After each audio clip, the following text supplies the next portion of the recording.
चलिए अब हम करते हैं कंज्यूमेबल आइटम का कंजम्पशन का एक एक वीडियो और बना लेते हैं।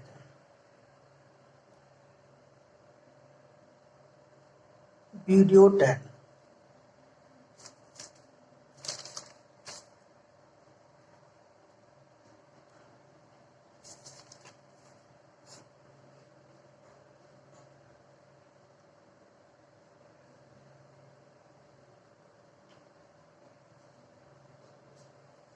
कंजम्पशन ऑफ स्टॉक, या हम ले लेते हैं, चलो sports material consume. Sports material consume. एक एग्जांपल ले लेते हैं।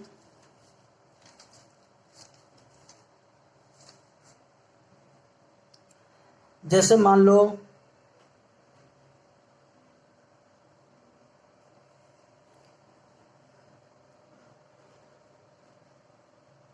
स्पोर्ट मटेरियल दिया हुआ है, stock of sports material.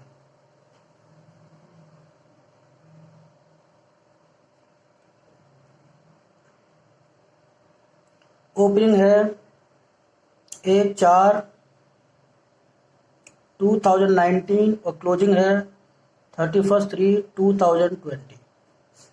Stock of sports material हमारा ओपनिंग का दिया हुआ है 6200 मान लो, और क्लोजिंग का है 4800। उसके बाद ले लेते हैं हम क्रेडिटर फॉर स्पोर्ट्स मटेरियल। तो ओपनिंग का ले लेते हैं हम 9800 और क्लोजिंग का ले लेते हैं हम 7200। तीसरा है हमारा advance paid for sports material. Opening का ले रहे हैं हम 11,000 और क्लोजिंग का ले रहे हैं हम 19,000। ठीक है। और एक एडिशनल इंफॉर्मेशन लिखी है, पेड टू क्रेडिटर ₹1,02,000 कि हमने क्रेडिटर को 1,02,000 रुपये की हमने पेमेंट किया। अब इसका आपको सॉल्यूशन करना है। तो एक तो आप बना लो क्रेडिटर फॉर स्पोर्ट्स मटेरियल,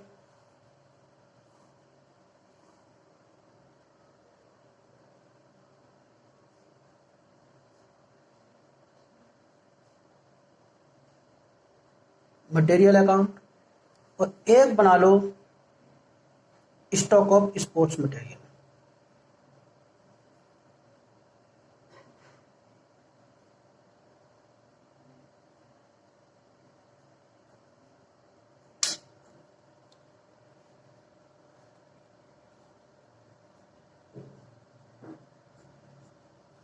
उसके बाद एक हम बना लेते हैं ओपनिंग बैलेंस शीट,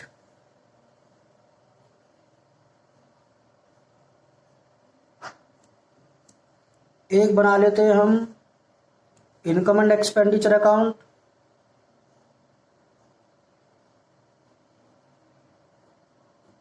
और एक बना लेते हैं हम closing balance sheet.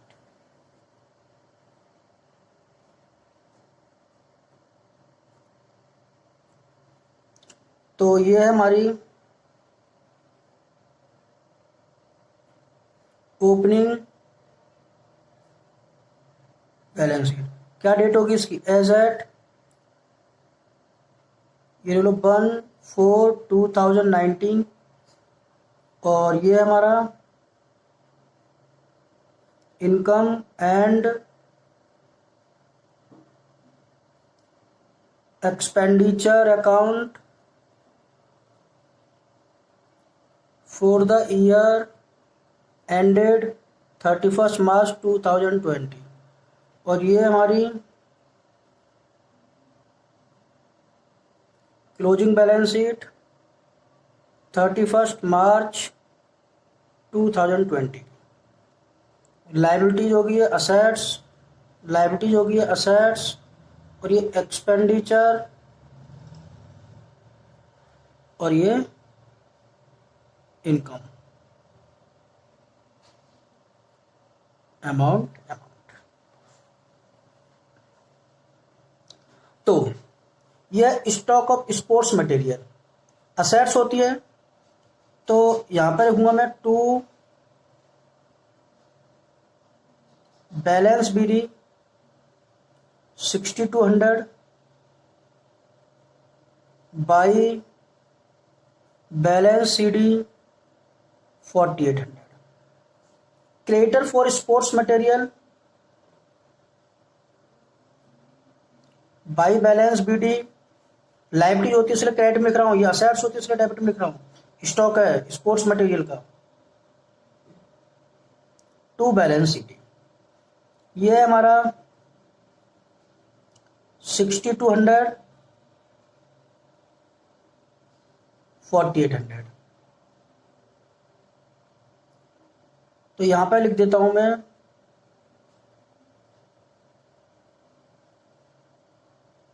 Opening creditor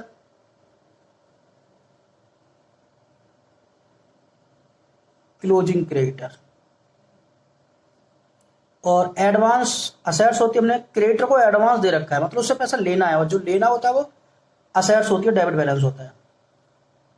तो to balance BD advance paid to creditor, कितना बोलो advance paid to creditor 11,000। Assets होती है, ओपनिंग बैलेंस यहां पर आएगा, क्लोजिंग इधर आएगा, बैलेंस सीडी ओपनिंग, ये ओपनिंग लिख लो आगे यहां पर, और यहां पर लिख लो ये closing advance paid to creditor. तो ओपनिंग का है 11,000 और क्लोजिंग का है हमारा 19,000। मेरे ख्याल से कोई दिक्कत नहीं होनी चाहिए। अब ये बोल रहा है कि हमने क्रेडिटर को पेमेंट की 1,02,000 की। अगर हम क्रेडिटर को पेमेंट करते हैं तो एंट्री करेंगे हम उसकी creditor account debit to cash. तो क्रेडिटर के डेबिट में लिखेंगे टू कैश, लेकिन कैश अकाउंट की जगह कौन सा अकाउंट बनाते हैं इसमें, रिसीव पेमेंट अकाउंट। तो आप यहां पर लिख दो रिसीप्ट एंड पेमेंट अकाउंट। ठीक है, कितनी पेमेंट की हमने 1,02,000 की। आप इसको जोड़ो तो ये आएगा हमारा 1,20,200, 1,20,200। और इससे हम निकालेंगे, ये क्रेडिटर अकाउंट है, तो इस क्रेडिटर अकाउंट से हमारी निकलेगी क्रेडिट परचेज। तो यहां पर लिख लेता हूं मैं to credit by credit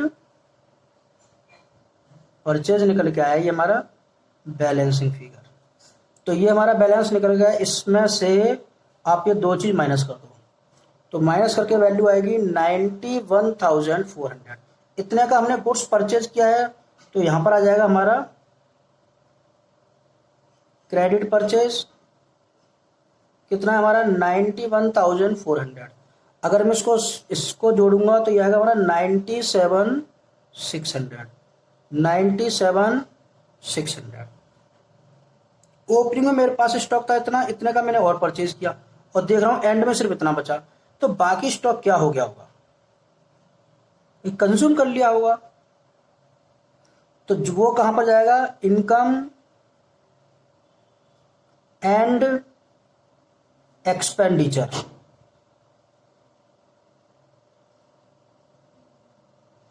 income and expenditure, expenditure side में जाएगा वो। ये हमारा बैलेंसिंग फिगर। तो इन दोनों में से ये आप माइनस कर दो तो आपका बचेगा 92,800, और ये हमारा खर्चा है। तो यहां पर आ जाएगा इनकम एंड एक्सपेंडिचर डेबिट में, यहां पे लिखेंगे हम sports material consume, sports material consume 92,800। अब ये जो हमारा स्टॉक ऑफ स्पोर्ट्स मटेरियल है, ये हमारी असेट्स होती है, और असेट्स का बैलेंस डेबिट होता है। असेट साइड में ओपनिंग का कितना है, तो यहाँ लिखो स्टॉक ऑफ स्पोर्ट्स मटेरियल। कितने का है ओपनिंग का, 6200, और क्लोजिंग का है stock of sports material, closing का है हमारा 4800। एडवांस और क्रेडिटर फॉर स्पोर्ट्स मटेरियल हमारी लाइबिलिटी होती है, क्रेडिटर फॉर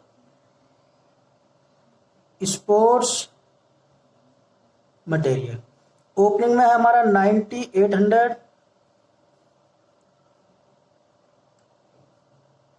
क्रेडिटर फॉर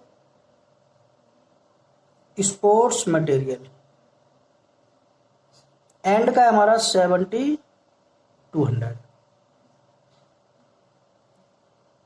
अच्छा, advance paid for sports material, अगर एडवांस में पेमेंट कर रखी तो हमारे असेट्स होगी। तो ओपनिंग में है advance paid for sports material 11,000,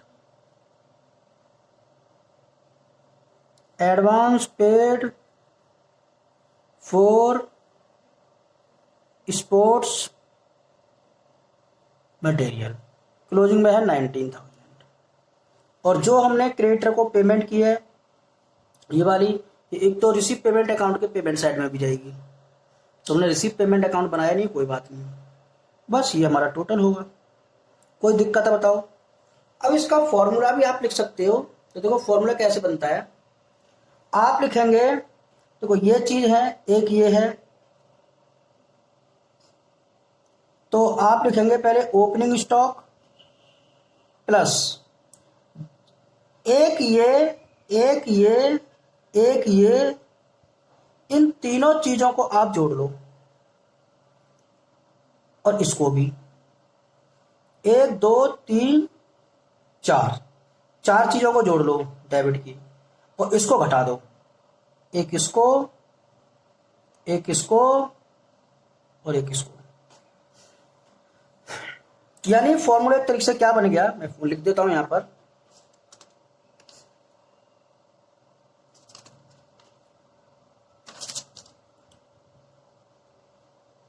sports material consume, opening stock plus opening stock ये ले प्लस इसको लिख देता हूं पेमेंट टू क्रेडिटर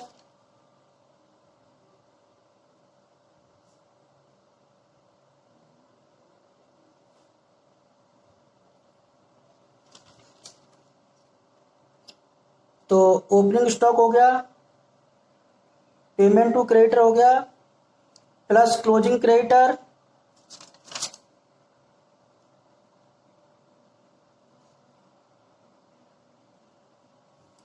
माइनस में कर दूंगा ओपनिंग क्रेडिटर।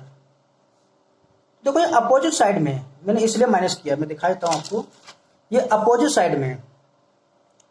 क्लोजिंग क्रेडिटर हमारा ये रहा, तो ओपनिंग क्रेडिटर ये रहा, इसलिए क्लोजिंग क्रेडिटर मैंने ऐड किया, ओपनिंग क्रेडिटर लेस किया है। ठीक है, इधर की चीजें प्लस होंगी। अब उसके बाद प्लस करना है आपको ओपनिंग एडवांस,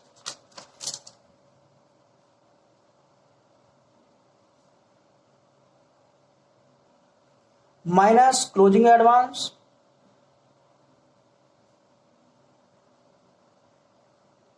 और उसके बाद लास्ट माइनस कर देना आपको क्लोजिंग स्टॉक। आपका किसी भी चीज का स्टॉक कंज्यूम निकल जाएगा। Opening stock plus payment to creditor plus closing creditor minus opening creditor plus opening advance minus closing advance minus closing stock. आपका स्टॉक कंज्यूम निकल जाएगा। आप ये सीधा फॉर्मूला लगा करके भी कर सकते हैं। कोई दिक्कत है बताओ? ठीक है। अब एक आपका एडजस्टमेंट और बची एक तरीके से देखा जाए इसमें, तो वो है आपका असेट्स अकाउंट। या आप 11th में डेप्रिसिएशन आपने बहुत पढ़ा है, तो आपको क्वेश्चन पढ़ के वही असेट्स अकाउंट बनाना है, जिसे आप बोल सकते हैं फिक्स असेट्स। तो मैं अकाउंट आपको बना देता हूं और इंफॉर्मेशन जैसे जैसे दी हो वैसे आप पुट कर लेना।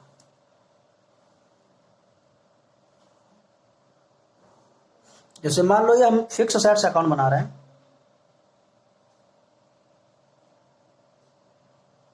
वो बिल्डिंग भी हो सकता है, मशीनरी, फर्नीचर, जो भी हो।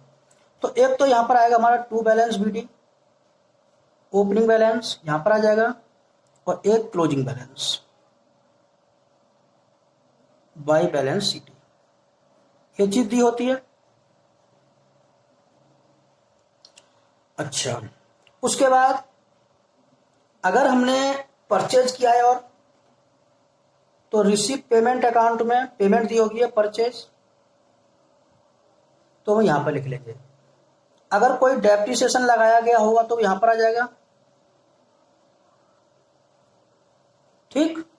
उसके बाद अगर हमने सेल किया है, तो अगर मान लो कोई चीज है वो 10,000 रुपये की है, अगर हम उसे सेल कर रहे हैं 8,000 रुपये में, तो कितने का लॉस हो गया हमारा? 2,000 रुपये का। तो इसको हम किस तरीके से शो करेंगे? बाई बैंक सेल और by profit and loss, loss on sale. तो जो ये प्रॉफिट लॉस लिखा है मैंने, ये इनकम एंड एक्सपेंडिचर में जाएगा, तो आप इसको इनकम एंड एक्सपेंडिचर लिख लो। ठीक है। तो ओपनिंग बैलेंस होगा, डेप्रिसिएशन होगा, सेल होगा, लॉस होगा, और यहां पर हमारी परचेज होगी। और क्या आता? कुछ भी नहीं आता। तो डेप्रिसिएशन हमारा इनकम एंड एक्सपेंडिचर में चला जाएगा, sale closing balance sheet minus होकर चली जाएगी, ये एक्सपेंडिचर में चला जाएगा। अगर प्रॉफिट होगा तो यहां पर आ जाएगा profit on sale of assets, और ये इनकम एंड एक्सपेंडिचर के क्रेडिट साइड में चला जाएगा। बताओ कोई दिक्कत हो तो उतार लो इसको बढ़िया से। कोई प्रॉब्लम हो तो बताओ।